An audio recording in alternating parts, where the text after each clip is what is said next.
Hi friends, welcome back to Mekan Recipes. நம்ம இந்த வீடியோவில் சட்டுன்னு ஒரு ஹல்வா ரெசிபி எப்படி செய்கிறதுன்னு பார்க்க போகிறோம். ரொம்பவே ஹெல்த்தியான டேஸ்டியான ஹல்வா. ஏன்னா இது நான் மண்டவெல்லம் யூஸ் பண்ணியிருக்கேன். அதோட கோதுமை மாவும் யூஸ் பண்ணி இந்த ஹல்வா செஞ்சுருக்கேன். பாருங்கள் இந்த டெக்ஸ்சரே எப்படி இருக்குது, சூப்பராக இருக்கு இல்லையா? வாங்க எப்படி செய்கிறதுன்னு வீடியோவில் போய் பார்க்கலாம். அதுக்கு முன்னாடி நம்ம சேனலை ஃபஸ்ட் டைம் பார்க்குறவங்க மறக்காமல் சப்ஸ்கிரைப் பண்ணிக்கோங்க. அப்படியே பக்கத்தில் உள்ள பெல் ஐக்கானையும் கிளிக் பண்ணிக்கோங்க. அப்போ தான் புது வீடியோ நோட்டிஃபிகேஷன் உங்களுக்கு காமிக்கும். இப்போ 125 ml மண்டவெல்லம் எடுத்திருக்கேன். அதே அளவுக்கு தண்ணியும் எடுத்துக்கிறேன். அதாவது 125 ml மண்டவெல்லத்துக்கு 125 ml தண்ணி எடுத்திருக்கேன். ஒரு கப் அளவு நீங்கள் எடுத்துக்கோங்க. அதே கப் அளவு தண்ணியும் எடுத்துக்கோங்க. இப்போ இதை நம்ம கொதிக்க வச்சு இதை ஃபில்டர் பண்ணி வச்சுக்கணும். ஏன்னா இதில் மண் தூசிலாம் இருக்கும் இல்லையா, அதனால் இப்போ ஒரு அரை கப் அளவுக்கு நெய் சேர்த்துக்கிறேன். நெய் மட்டுமே சேர்க்கலாம், இல்லைன்னா எண்ணெய் பாதி நெய் பாதியும் சேர்த்துக்கலாம். முதல் ட்ரை ஃப்ரூட்ஸ் போட்டு நம்ம வறுத்து வச்சுக்கணும்.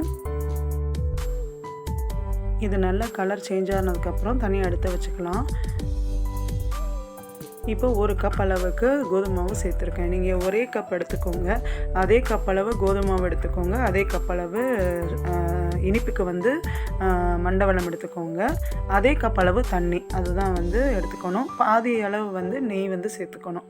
இப்போ நல்லா இது பச்சை வாசனை போகிற அளவுக்கு நல்லா இந்த நெய்லேயே நம்ம இந்த கோதுமை மாவு வறுத்துக்கணும்.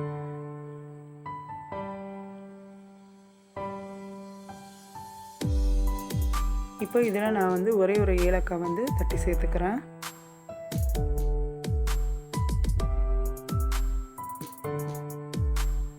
கோதுமை நல்லா வறுபட்டுருச்சுன்னா வாசனை வரும். அதை வச்சு நம்மளுக்கு தெரிஞ்சிடும் இது பச்சை வாசனை போயிருக்கா இல்லையான்னு.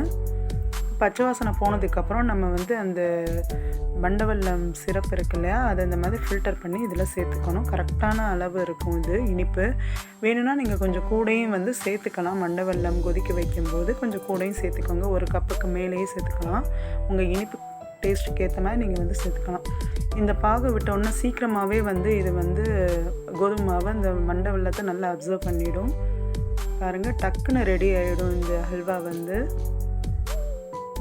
ஈவினிங் ஒரு 10 நிமிஷத்துலேயே நம்ம இது ரெடி பண்ணிடலாம். ஏதாவது பூஜைக்கும் நம்ம இந்த ஹல்வா டக்குன்னு ரெடி பண்ணி நம்ம சுவாமிக்கு நைவேத்தியமும் பண்ணிக்கலாம். அவ்வளோ டேஸ்ட்டாக ஹெல்த்தியான ஒரு ஹல்வா. இப்போ இது நல்லா சுருண்டு வந்ததுக்கப்புறம் நம்ம அந்த வறுத்து வச்ச அந்த ட்ரை ஃப்ரூட்ஸ் இதில் சேர்த்துட்டு மிக்ஸ் பண்ணிக்கணும். இந்த மாதிரி பேனில் ஒட்டாமல் வந்துச்சுன்னா அந்த ஹல்வா ரெடி ஆகிடுச்சு. அவ்வளோதான். நான் இறக்கி ஒரு பவுலில் ட்ரான்ஸ்ஃபர் பண்ணி வச்சுருக்கேன். பாருங்கள் பார்க்கவே எவ்வளோ அழகாக இருக்குது. டேஸ்ட்டும் ரொம்ப சூப்பராக இருக்கும். இந்த நெய் அளவும் பாருங்கள் கரெக்டான அளவு, ரொம்ப மேலே மிதக்காமல். ஆனால் நீங்கள் பார்த்தீங்கன்னா தெரியும் கரெக்டாக இருக்கும். ரொம்ப ஓவர்ஃப்ளோ ஆகாமல் நெய் கரெக்டான அளவு.